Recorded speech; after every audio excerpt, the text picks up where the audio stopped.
Yo, what's going on, everybody? Welcome back to Frolfcenter, presented by Frolfer Magazine. It is the 12th of August. Austin Lytle, Adam Waslowski, Cody V. What up, boys? How y'all doing? We doing? Lula. The folks at Lula have a workday coming. Yeah, I just wanted to say hey to you guys. First and foremost. No, you're good. It's been a week. We hadn't seen each other. I figured I'd say hi first.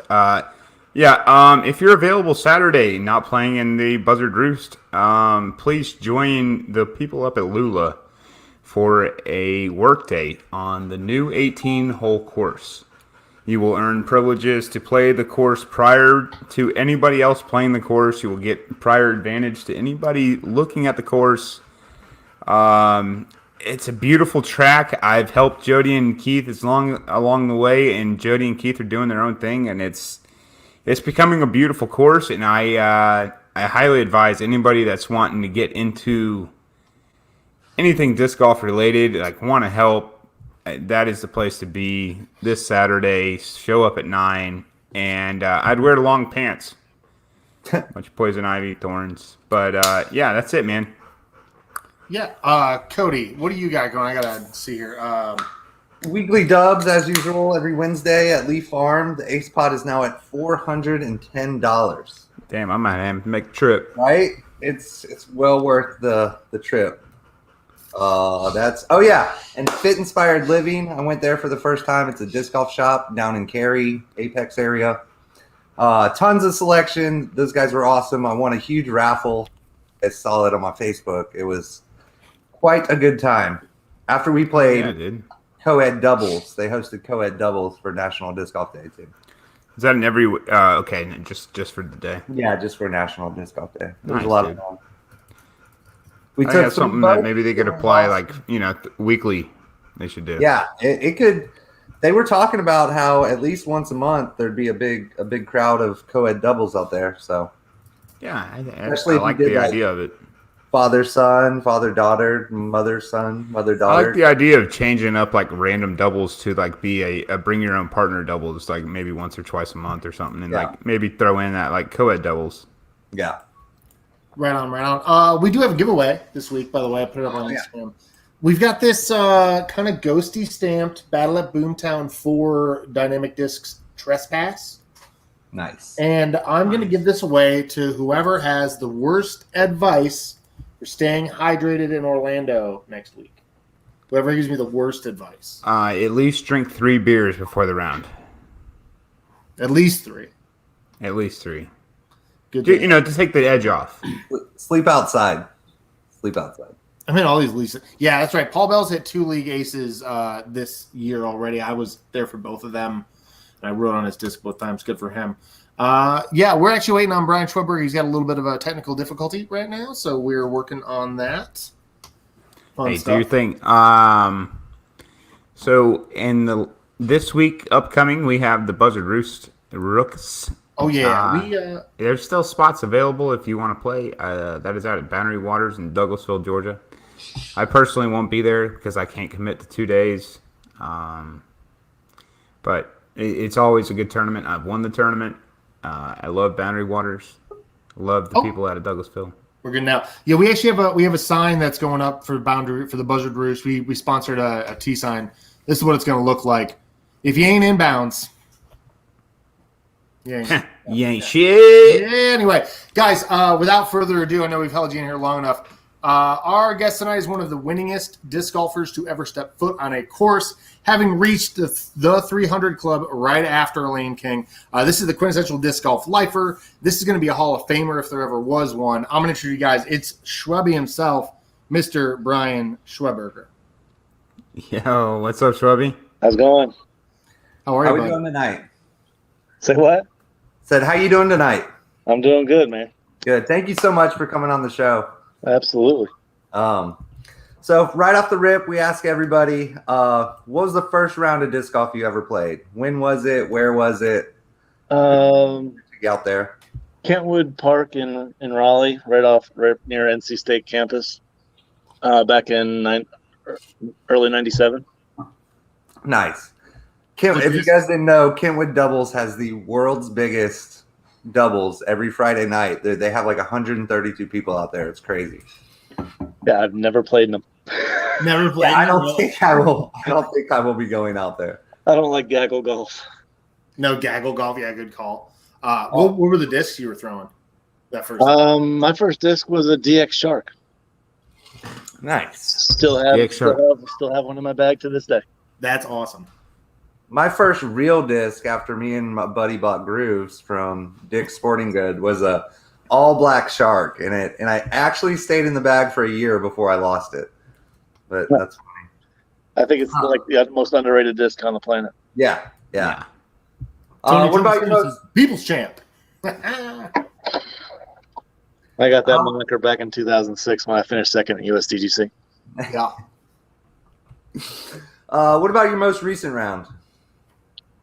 My most recent round was the last round of Masters Worlds to the semifinals. Nice. I usually don't play much during the week. Very rare. Yeah. I don't play casually maybe once or twice a year. Yeah. My practice rounds are as close as I get to casual rounds. Is there any practice putting going on in the background and like during the week?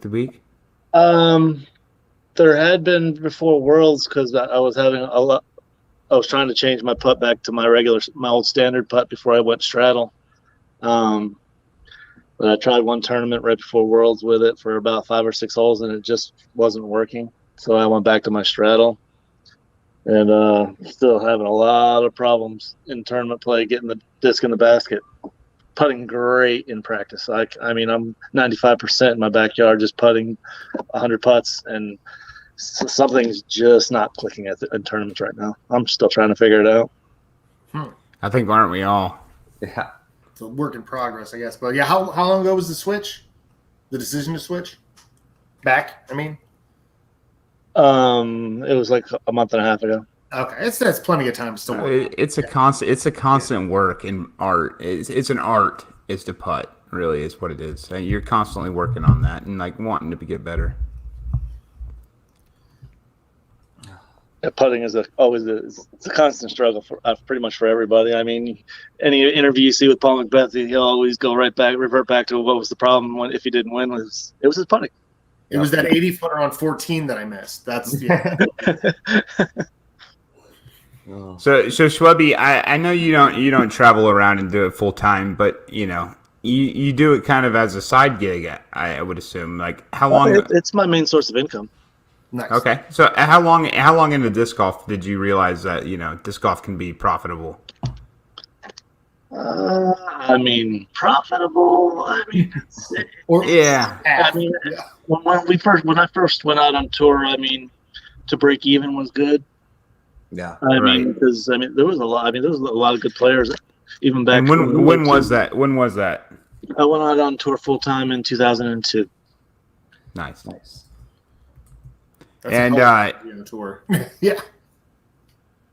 and what's this somewhat unique way you juggle the disc golf career and like the real life career? I mean, you've got a wife and you got a family here in North Carolina. Yeah, I mean, well, we don't have kids. We have 3 dogs. Yeah, I mean, my wife's she's the head of collections at the local credit union. So if you hear her on the phone, your account's 90 days past due, and you better pay current, or she's coming to get your car.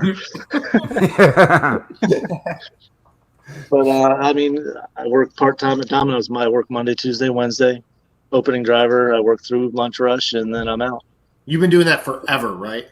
Yeah, I've been at Domino's for 16 years. Yeah, that's like the fun thing about you is like you're one of the winningest people that the PDJ has ever seen, and you've just got this steady move of I'm doing pizzas on the week, disc golf on the weekends, and it just works. Do you got regulars on your Domino's deliveries?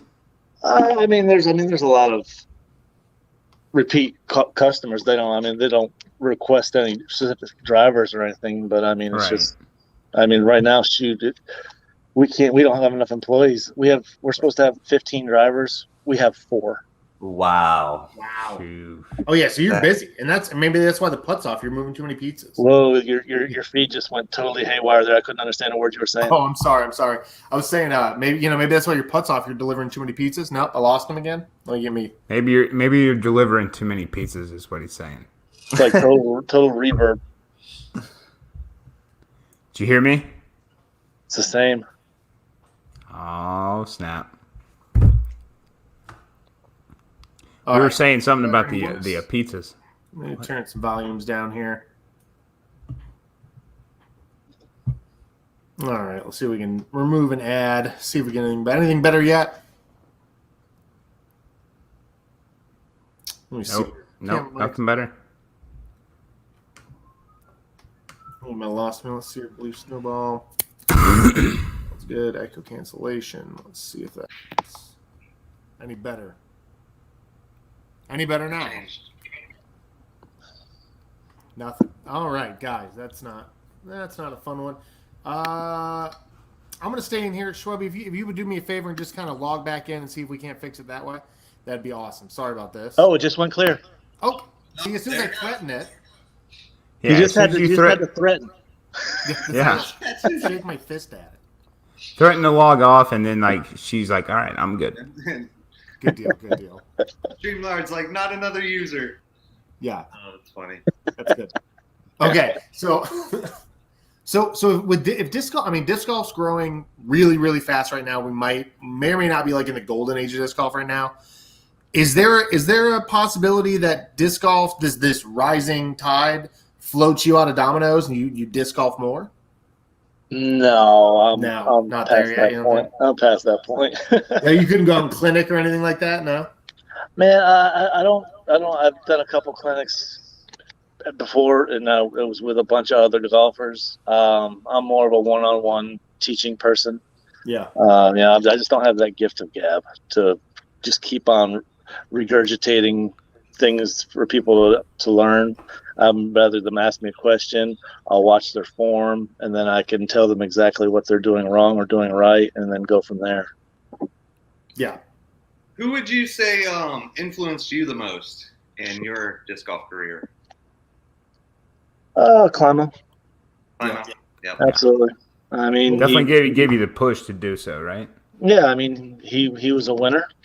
He was a very competitive person, which I've always been competitive, very competitive, and I mean, why not? He was the best at the time. Yeah. Right, exactly. What do you think made Climo just that much better than everybody else? Consistency and putting. Yeah. He putted way better than everybody else back in the day. Gotcha. I love asking that question because it's like, we've had you on, we've had Barry Schultz on, we've kind of asked the same things like Kenny was just something else and what wasn't. I think Barry said putting too, that his putting was just years and years ahead of where everyone else was at the time. So Yep. So you've watched disc golf grow up to what it is now. I don't know what it was, 100,000 new members in the past 2-3 years. Yeah, insane. Has the sport lost anything special from back in the day, or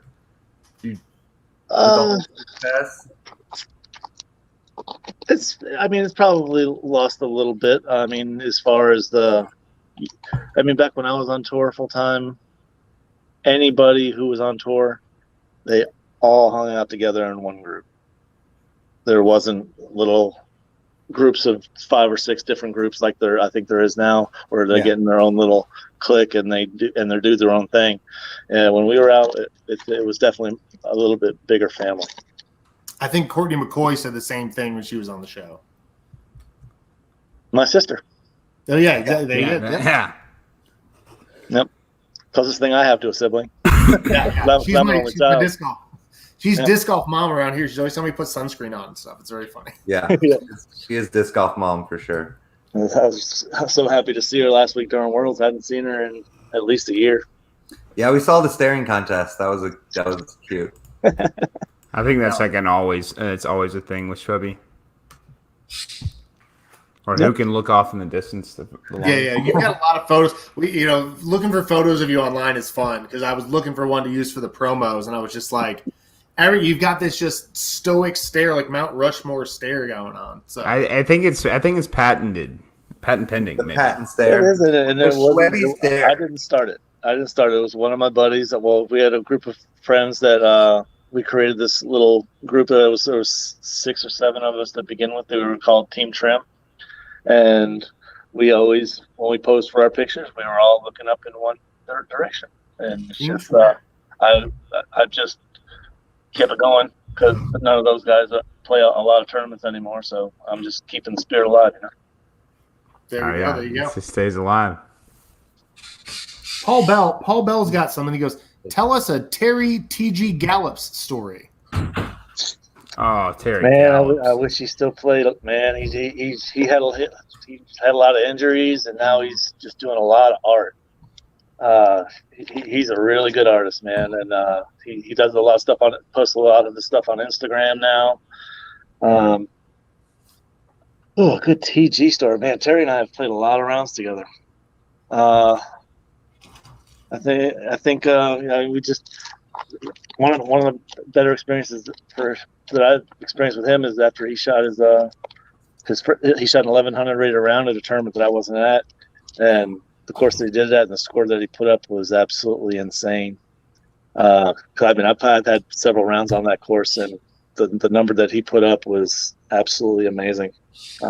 He was so stoked on that. He put out his own disc stamp for it. Oh, nice.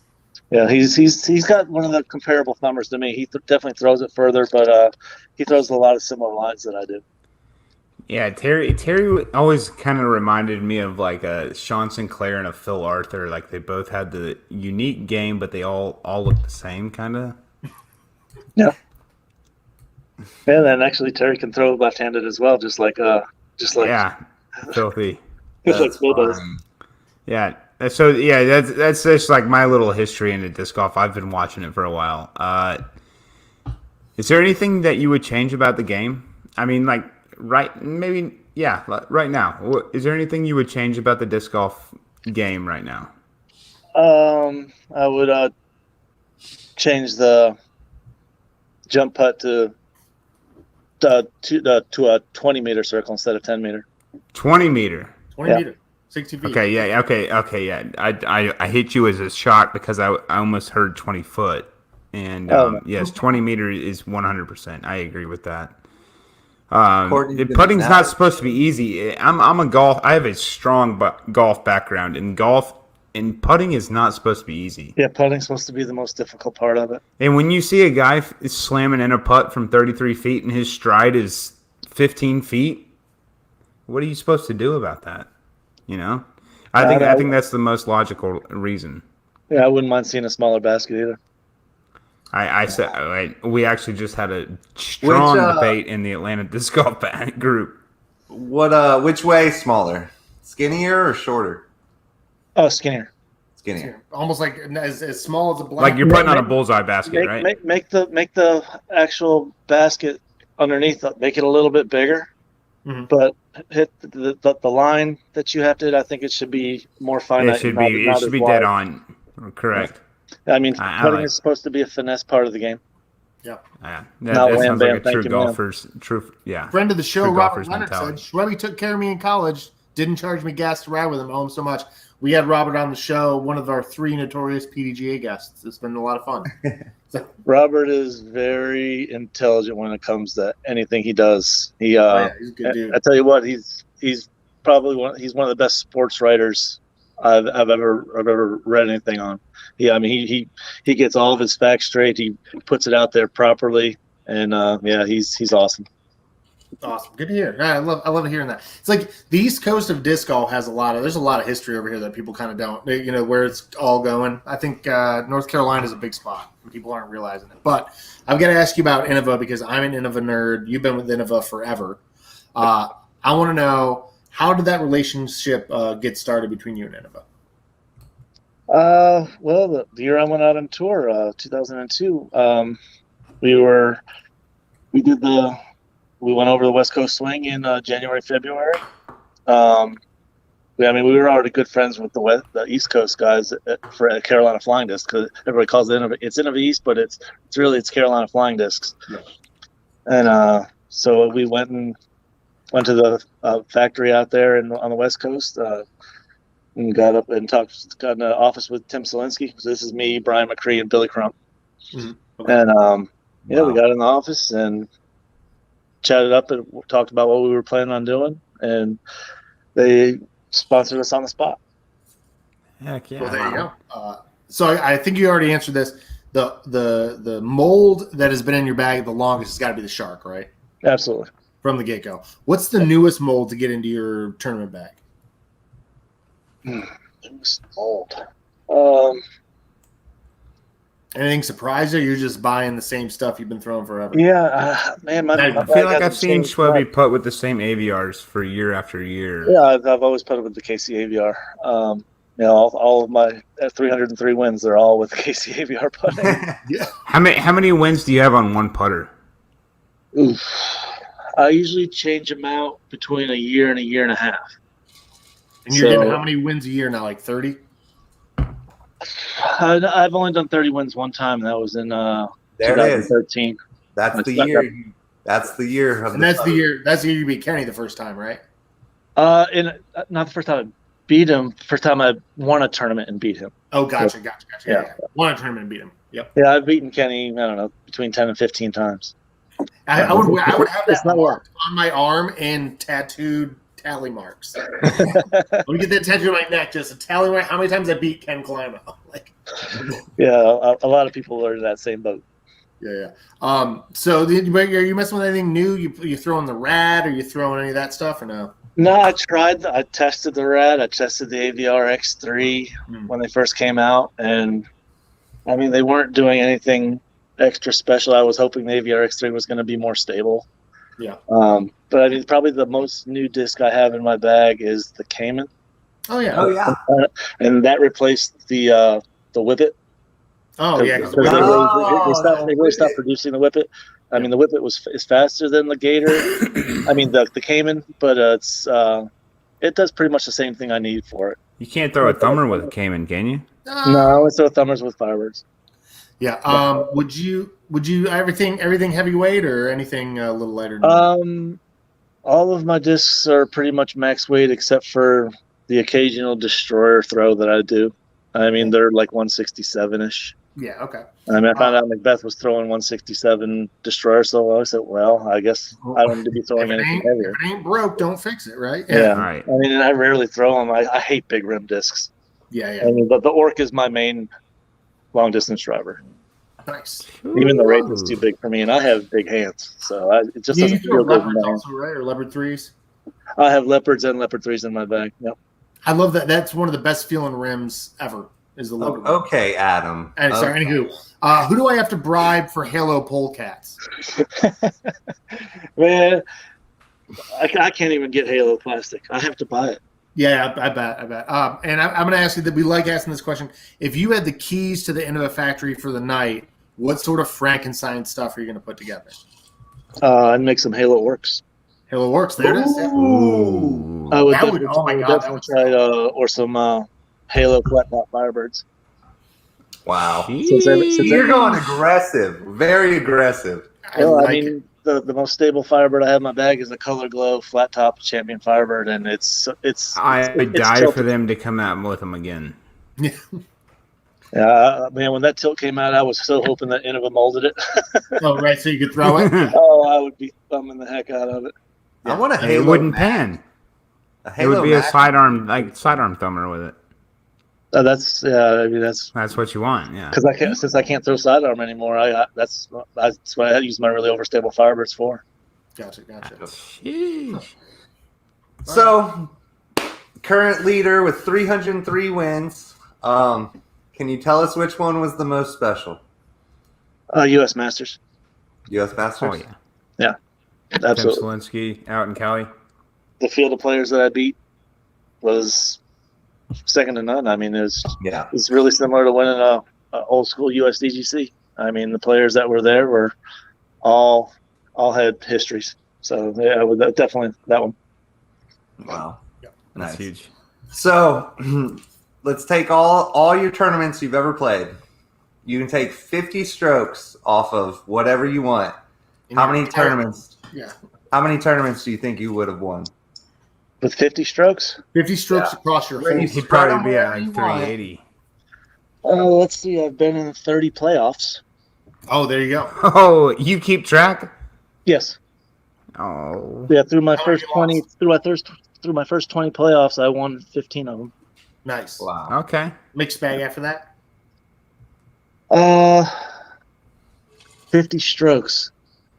Give me 12 strokes at the 2006 USDGC, and I beat Barry by a stick. Ooh. Because I came in second. Yeah. And then you've got a major title. Yep. Does that one sting the Open most? title. Yep. Does that one hurt the most? Not at all. Barry was playing in another world that week. I mean, he was unstoppable. That last round, I started the round. I think I started the round 8 strokes behind him. I shot 6 under on the front, and I had only made up 2 strokes. Jeez. Wow. I mean, he was just blistering. I mean, it was there's nothing I could have done. I think that's also a fun fact too, Brian. How many USDGCs have you been to? 17 or 18. Yeah, 17 or 18 out of 24? 20. I think this year's the 22nd. 22nd. Yeah, this one's 22. You and I qualified together at Augusta 2 years back, 2019, and I remember you saying that stat, and I was like, wow, like that's nothing to flaunt at, you know. That's huge. Yeah, flinch at. Nothing to flinch I've been to them all. Yeah. I've been every year. I mean, my wife's been to all them all except for the very first one because we met in 2000. Oh, nice. Yeah. What do you do with all your trophies? The ones that are really unique, I keep. All your regular basic old school style trophies, I recycle them. The print on the disc, like I take the nameplates off of them and I recycle the trophies. Nice. Oh, yeah. Nice. Perfect. That makes sense. So you have a huge drawer full of nameplates. Yeah, I have a pretty big Ziploc bag full of them.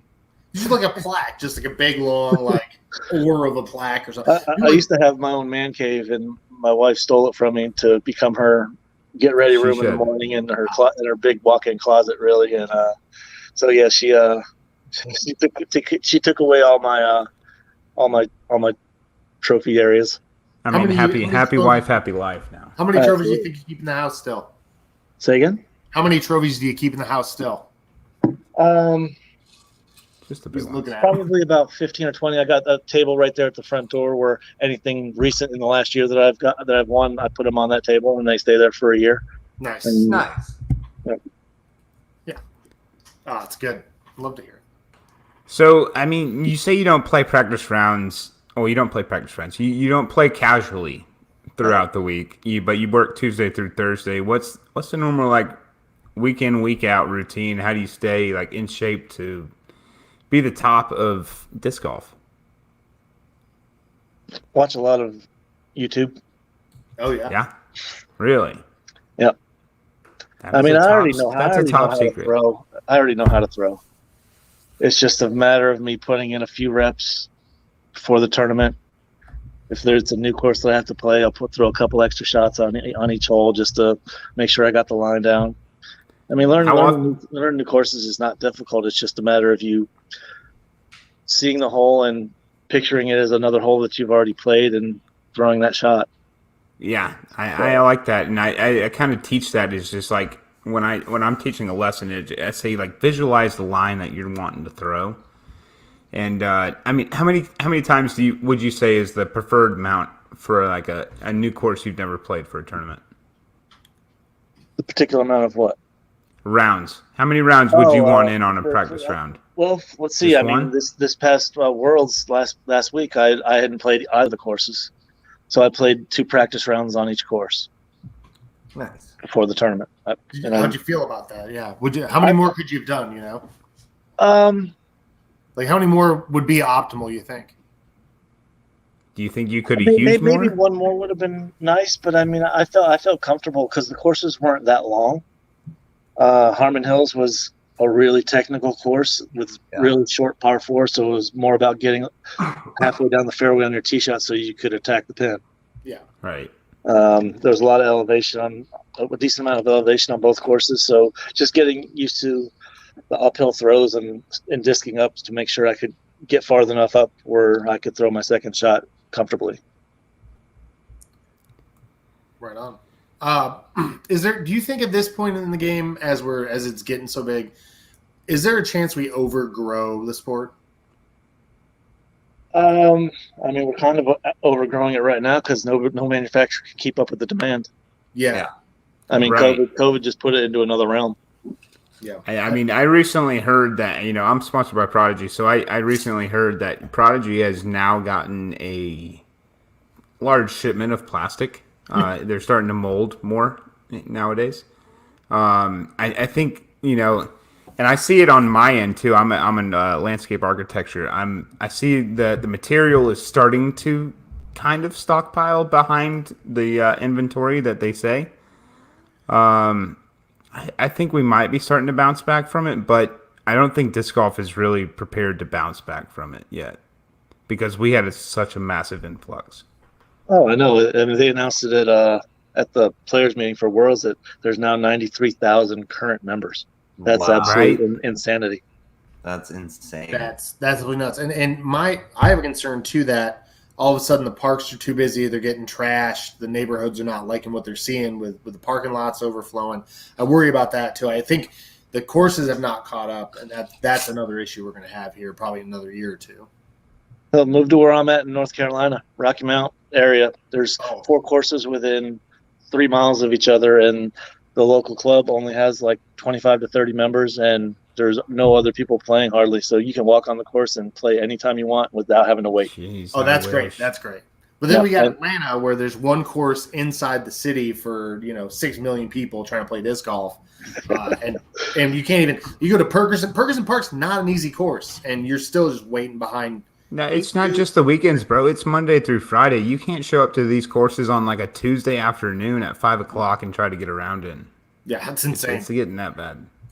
Oh yeah, I can drive to like between 40 and 50 courses inside of an hour and play a bunch of them private where I don't have to worry about anybody. So that's a nice little regimen there. There's a ton of private courses up here. I was telling you guys that a couple weeks ago. It's insane how many private courses are in between Greensville and basically you.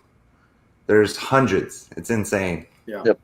There's like 8 in Durham, just in like Durham area, and then Atlanta's got 2. Yeah. I mean, you go north of Raleigh and Lewisburg, and there's 6 private courses, and one of them is my favorite course in all of North Carolina. I mean, Unity Farm is the best, is in my opinion the best course in North Carolina. It's just a true test of golf. I mean, it's perfect length. It's not too long. It's not too short, but it's got a lot of technical shots on it. But yeah, it's a great course. I heard this on the internet. I heard this on the podcast I listened to this morning. But do you get annoyed by being called North Kakalaki? Not at all. Yeah. I think it's kind of like the similarity to Hotlanta. Like people hate Hotlanta, but North Kakalaki is kind of like the maybe the same thing. I don't know. Well, I mean, I say Kakalaki a lot because I mean I'm not from here originally, so I've only lived here 30 years. Where are you from?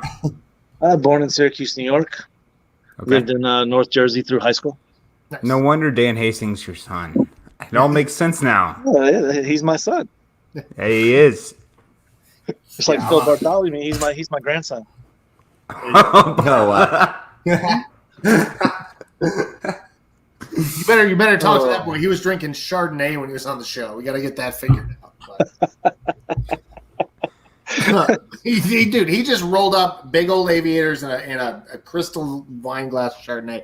Marquise Chapman wants to know, do you feel like you're now comfortable playing at any elevation? No. I mean, I've only played in high elevation a couple times. Probably the highest was at the Snowball at the Flagstaff Worlds in 2003. Yeah.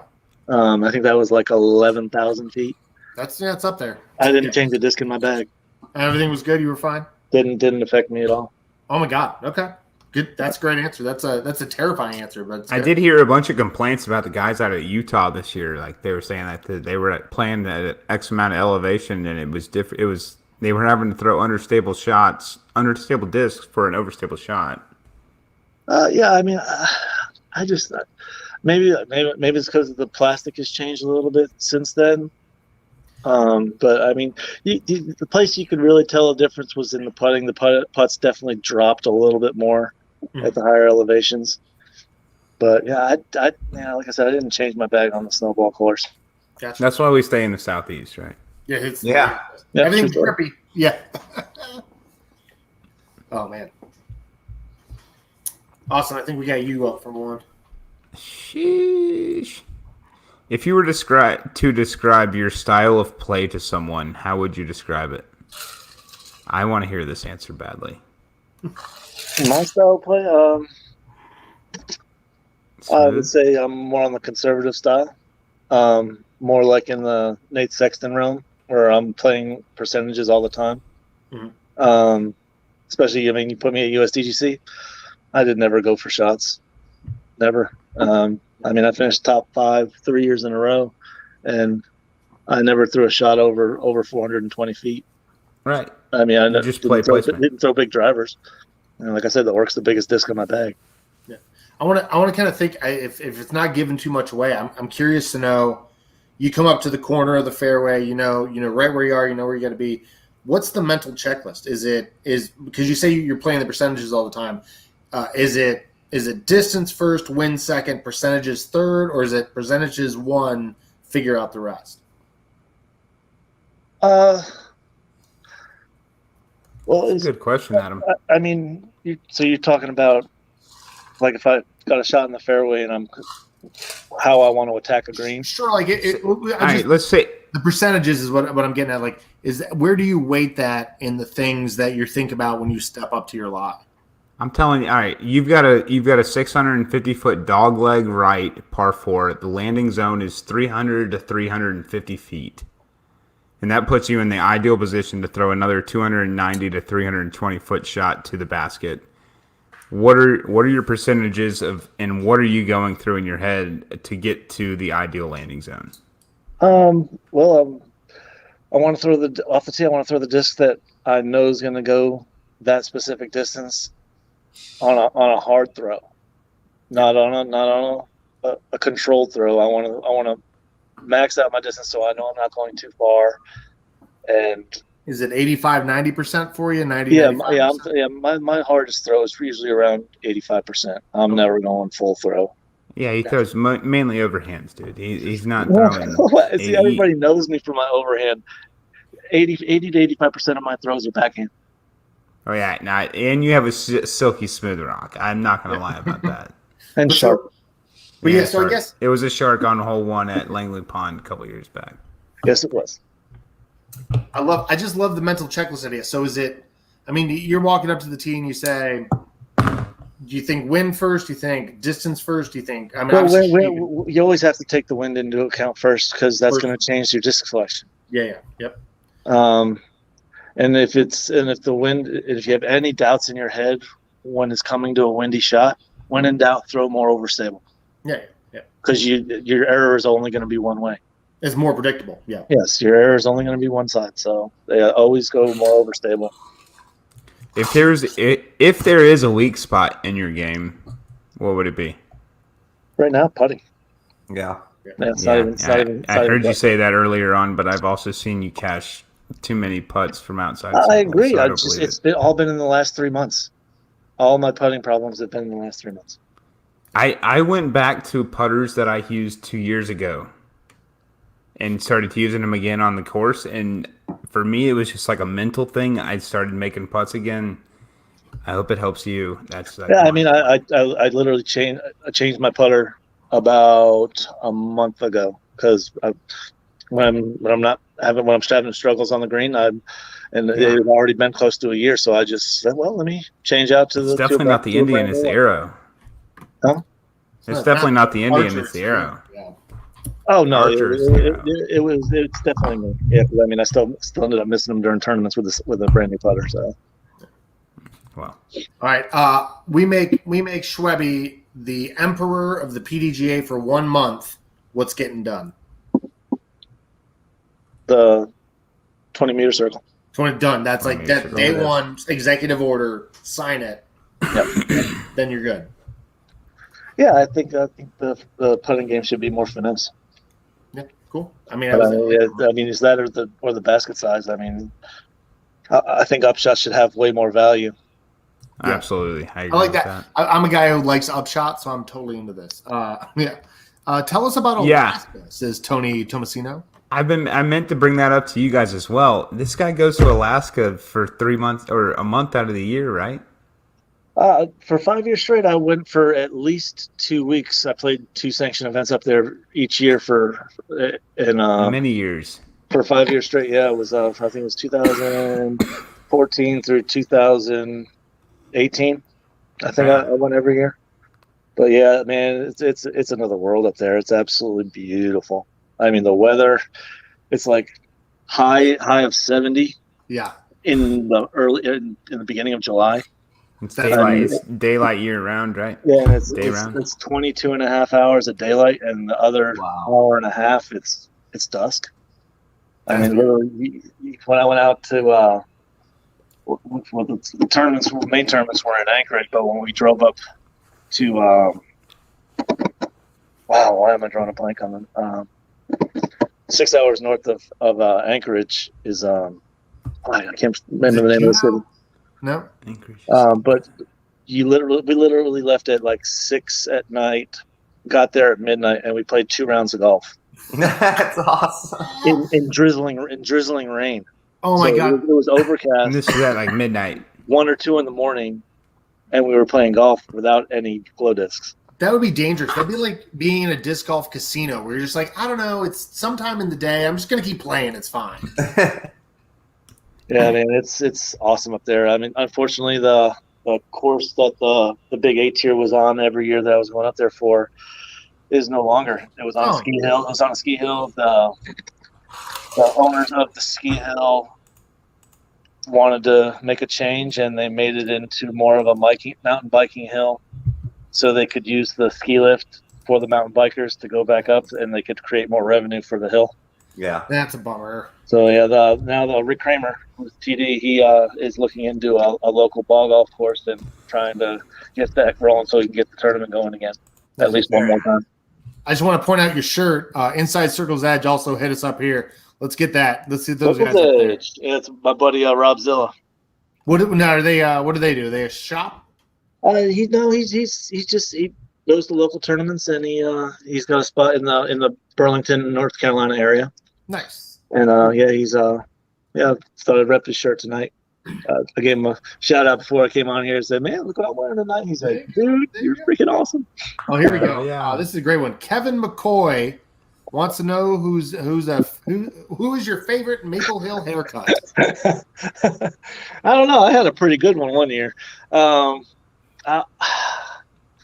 yeah, what is Kevin talking about? He's always got good stories. Yeah. Joe Lick Me Proud. Rest in peace. He died like a year and a half ago, I think. And man, in the mid 2000s, it was the Maple Vibram. It was Vibram back then. It had a different name. It was a long name. Oh, what was it? Disc Golf Championships. I can't remember the name of it, but I mean it's Vibram now. But this guy, any guy that was there was willing to lose some of his hair. He cut hair on the side, and he would give everybody some funky haircuts. I mean, take the buzz cutters literally to however long your hair was and go all around. I think Jason Southwick had the best one. He literally gave him a halo left and shaved everything else. All he had was a halo around the top of his head, and he cut out all of it in between. It was awesome. Oh my God! He had quite an imagination for making funky haircuts. Yeah.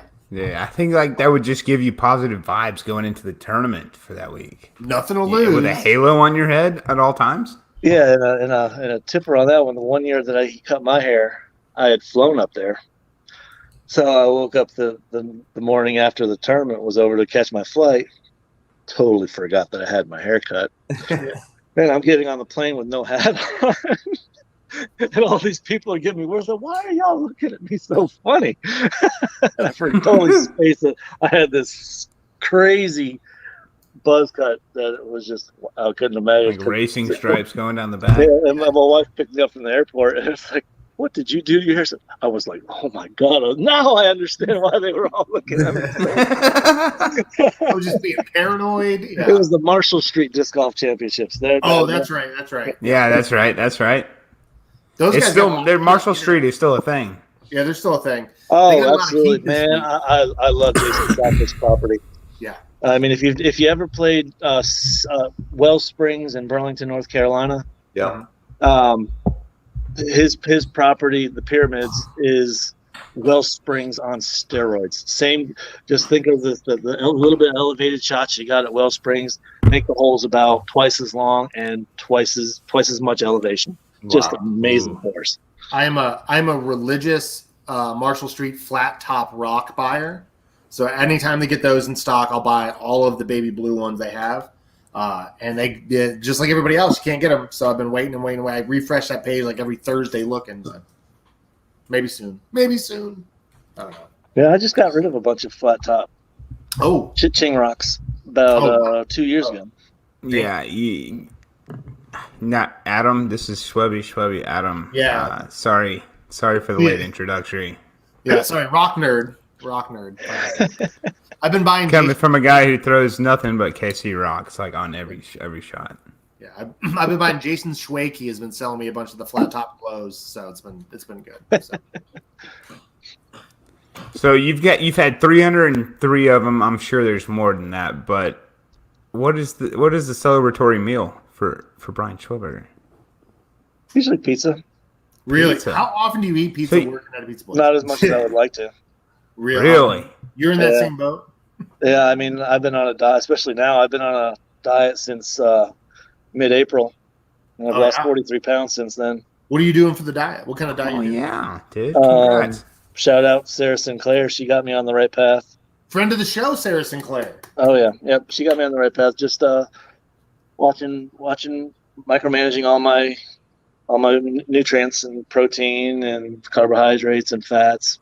Yeah, just You feel way better too. Yeah. Oh, dude. I mean, I was fluctuating between 285 and 295 probably for the last 10 years. Mm-hmm. And the doctor said, "Hey, you're 5.8 and diabetic is 6.0, so you better get your act together. Dial it down, bud." And I did. I mean, it's just you just have to be now with the diet. You just have to be accountable, man.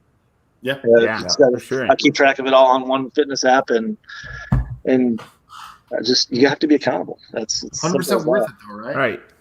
Yeah. I don't think that's just a dietary plan. I think that's just a life plan. Like you have to hold yourself accountable to like your own actions. Yep. Absolutely. I got 20 more to go, and I'll be happy. Good to hear. 250 is my goal. Good on you. Yeah. Who would be, if you could choose any celebrity out there, who would be your celebrity doubles partner? Celebrity doubles. Tiger Woods. There you go. Holy shit! No. You think you'd be good at this? I can't believe nobody said that yet. I've heard a serious story that he played while he was at Stanford. Oh, Really? Yes. Juicy. We can figure that out. I heard that a long time ago. Right, this is right when he was just getting out of college, just starting to play full time. I mean, DeChambeau was down at Lake O in Augusta not that long ago. Yep, I saw that too. Yeah. All right, Shelby. What's the walk-up song? I had a great walk-up song for the 1 year I played at Emporia. Pink Floyd, One of These Days.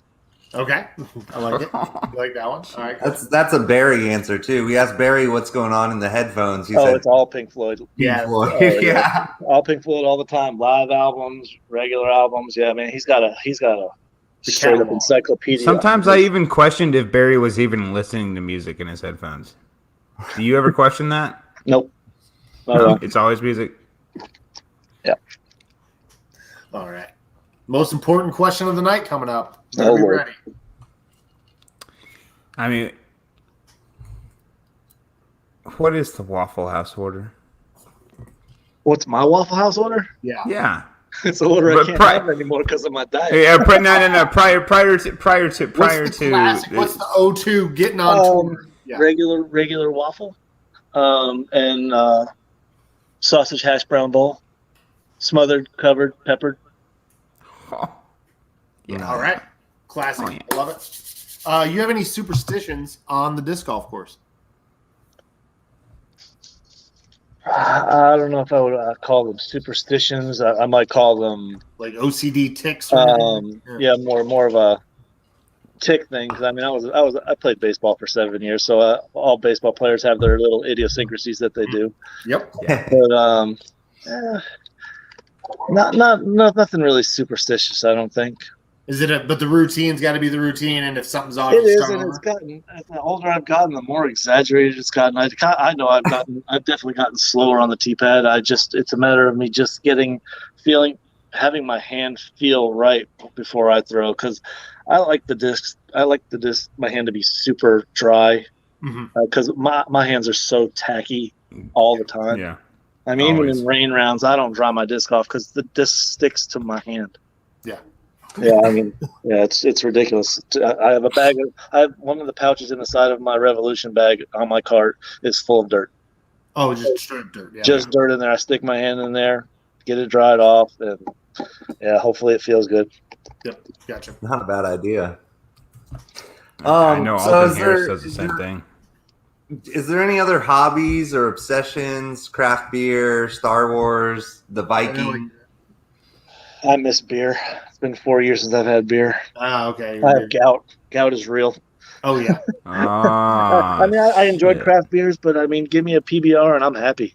Yeah. There too. I love PBR, man. It was a good beer. It was inexpensive, but yeah, I mean, I enjoyed it. Jeez. I didn't And know it's got that. a bunch of great paraphernalia that you can get that goes along with it. Oh yeah. Oh yeah. So are you a Vikings fan? Tarboro Vikings. Ah. Oh, okay. Different Tarboro High Vikings. School football, home of Todd Gurley, baby. Oh, that's right. Hey. Yep. And go dogs.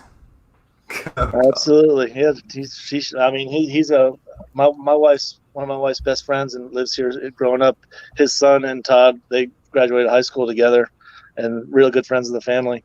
Nice. But yeah, Todd's he's a good person, man. He's a really good person. And he's Oh, a yeah, freight for train, sure. too, so. Yeah. You got any good Kevin McCoy stories since he popped in earlier? Anything you can tell on the air? Yeah. Well, I can tell you that Courtney asked me if she should go out on a date with him. Oh, yeah. Oh yeah, Really? she asked me what I thought of Kevin. I said, man, well, Kevin used to have that moniker of being a little bit of a player, but I mean, he had been in serious relationships that I'd seen. So I mean, he's like, I told him, hey, it's up to you, but I mean, he seems like a good person. And look at him now. A little This is- sister asking Big Brother for advice, and look how it turned out. I love it. This is probably the third time we've heard stories about when they went on their first date Yeah. on the show. Like 3 different episodes it's come up, which is fun. Absolutely. Yeah. It's hilarious. Oh, is it me? I'm my bad. My bad. So if disc golf didn't exist, what would you be doing? Maybe teaching tennis. Okay. Really? How long did you play tennis before disc golf? Well, I started freshman year in high school, Okay. and I ended up playing Division I in college. So Okay. I picked up the game pretty fast, like every other sport I've ever played. So I used to every summer after college I would go and to where my teacher, my tennis pro lived, and I stayed with him over the summer, and I helped him give lessons over the summers. So yeah, I would probably say I'd probably be trying to teach tennis. Is there So any- would you say that the backhand and the forehand is kind of similar to disc golf? I gave a lesson over the weekend. Backhand in disc golf is almost identical because I hit a one-handed backhand in tennis, so it's almost identical. I mean, Your hips line up. disc golf is more flat on your back and follow through. Tennis is more of a low to high. Low up to high. Yeah.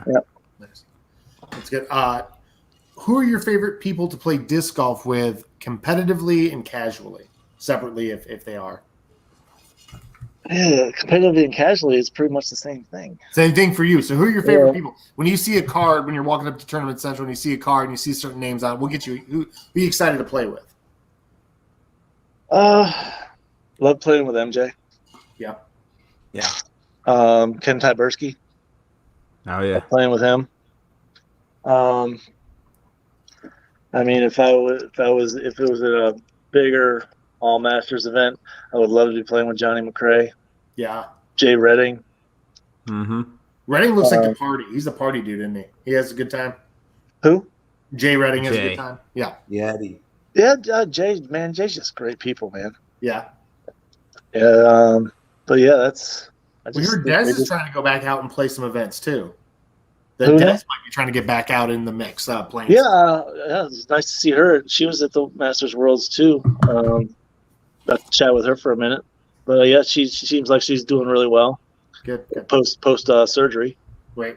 Yeah, Right. She needed that years ago. I'm so glad she got it. Good.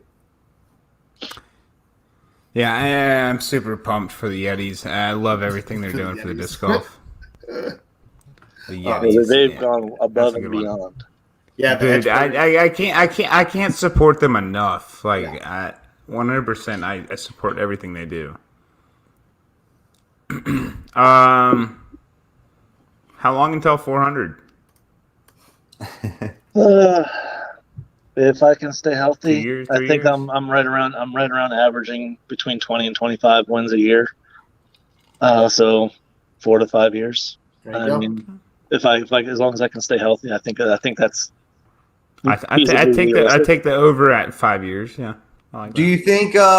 you think anybody's gonna catch you like in your lifetime or your son or your children's lifetime, your grandchildren's lifetime? No children's, no grandchildren. Yeah, Philip Bartholomew and Dan Hastings. He already said it. Oh yeah. Well, yeah. Dan doesn't play enough. I mean, Dan's got a real job. He's a teacher. Too, Dan's a so. teacher. Well, But do you think anybody will get the 300? I don't know who the next closest is besides.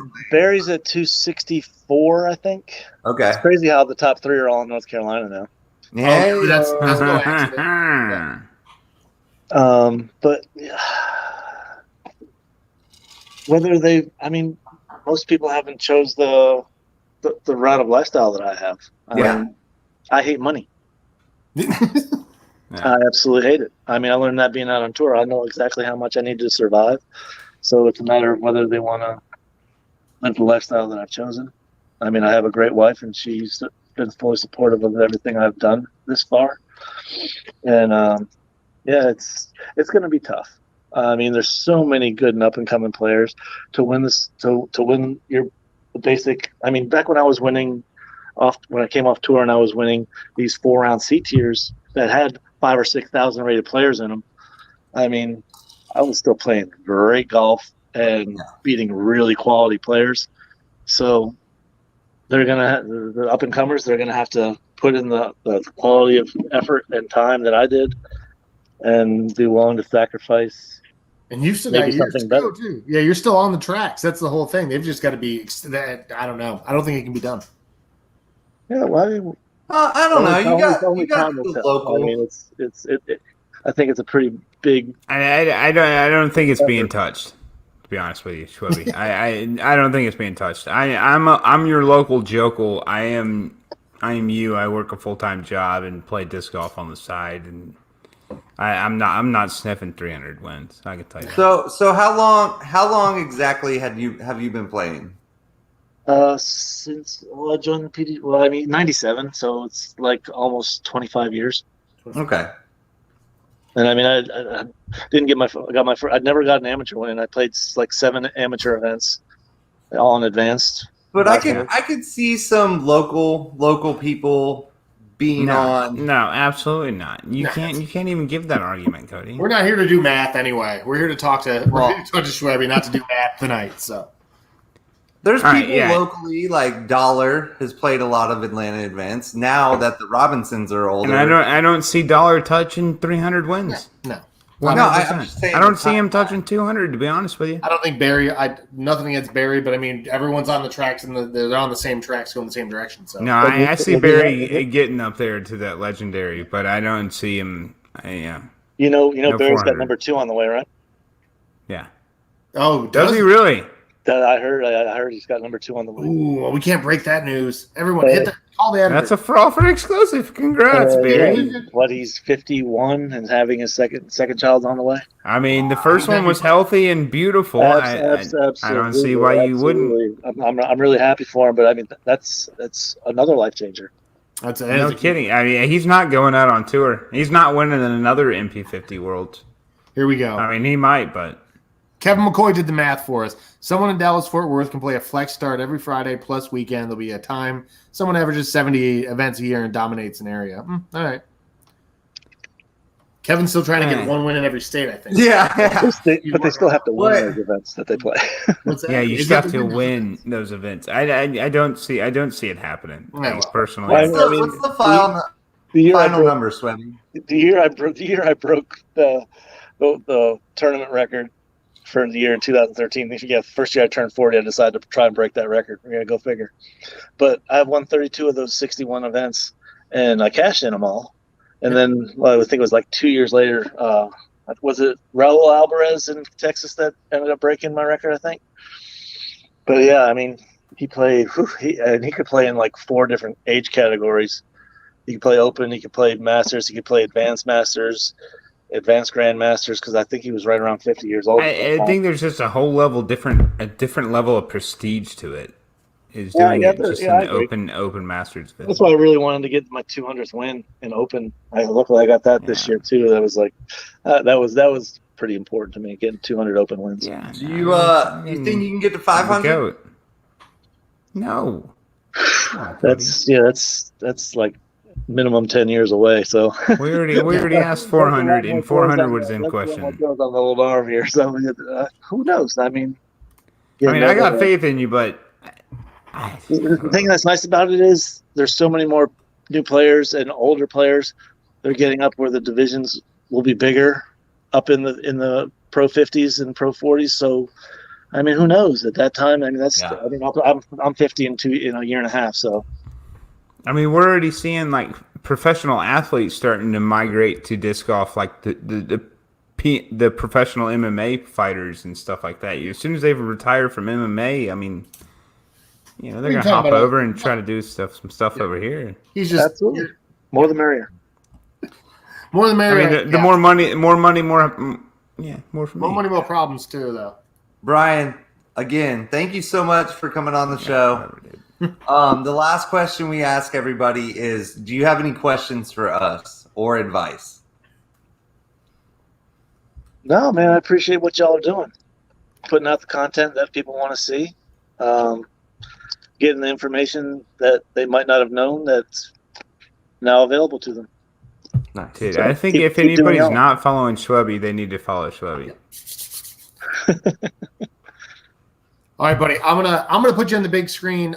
Let you tell the people how to follow you, how to support you, all the things they need to know. Who are your sponsors? Who helps you out? The floor is yours. Thank you again for coming on. We'll let you sign yourself off here with everybody. Well, if you want to follow me on Instagram, I'm at the Schwebby on Instagram. Same on Twitter. Hopefully in the next couple weeks, I'll be coming out with a disc for my 300th win. Getting the artwork finalized. Going to send it out to the West Coast and hopefully getting 300 discs for the 300 wins, and I'll be putting those out. I'll be selling a lot of them locally first, and because I know a lot of people around my area have asked for them. And then after that, I'll be putting some online, and they'll be probably on the Nineveh collector group or something like that. Probably going for $25 plus shipping. So be on the lookout for that. Plus, I got the sports card memorabilia stuff that everybody's probably seen. Ricky Wysocki's had put out. The same people are doing that for when I got my 300 win. They took the shirt I was wearing, a couple of my hats, and they're going to be putting them into some sports memorabilia cards for sale that they'll be selling for me. And I'll be getting half the proceeds on that. So be on the lookout for that. I really appreciate y'all. Yeah, man. Thanks, Schwebby. I appreciate you for coming on, man. Oh, I got you. There we go. Before I get out of here, I want to give my most memorable Schwebby story. I hope he's still listening. Oh, you got a Schwebby story? Yeah, we were at the North Carolina State Doubles in 2014, maybe 2013, and I'm paired with Matt Versola, and we show up, and there's these two pros who are like the highest rated players in the field. It's Brian Schweberger and Nate Sexton. And They waxed the field by 16 strokes in the pouring rain in the first round. Playing safer than everyone else at the entire. I am absolutely sure they were playing safe as anybody can probably imagine because it was alternate shot. 250 straight down the fairway. Yeah. Meanwhile, like Versola and I are absolutely like screwing each other over in every round in the first round. So. First round, Schweberger and Sexton shoot like 18 strokes better than us. In the second round, they shoot like 4 strokes better than us. So like they had 22 strokes on us, like going into the last round. And just like a humble brag, Versola and I go 16 down on the final 18 holes, and we birdied 5 out of the 6 holes in the worst shot. Like it's 6-6-6, so you play off your worst shot. Yeah. Yeah, it's like the best disc golf I've ever played, and we still lost by 10 strokes to And you know what? Sexton. When you had to play your worst shot, it's because and you did well. It's because you were both playing safe. Correct. Well, So, no, we weren't playing story safe. We were comes just back making around. miraculous shit Once happen, again, but yeah. You play safe. So if I have to get one piece of advice, I'm going to AM Worlds next week. I guess it's play safe. I'm taking play safe with me to AM Worlds. Yeah, so moral of the story, you take that and you be grateful. But anyways, in between nights, Brian Schweberger handed us a bottle of habanero moonshine.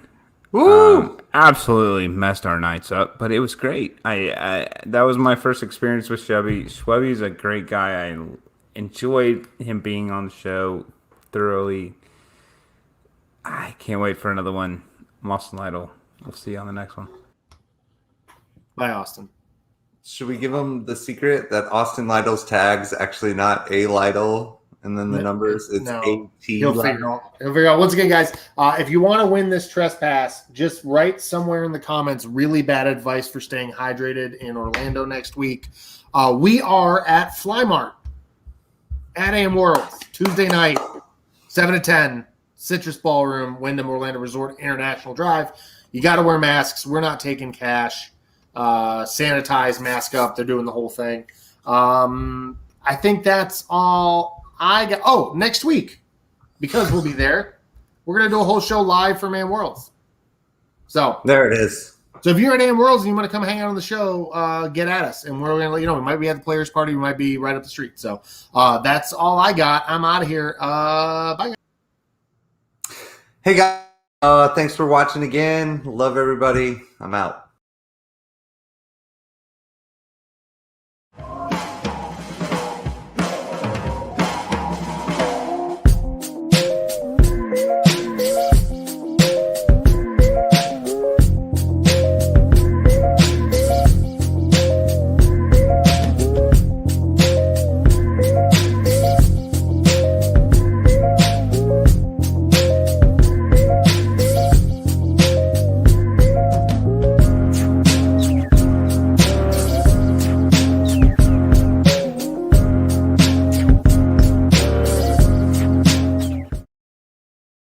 Shoppers, can I get a fucking oh yeah?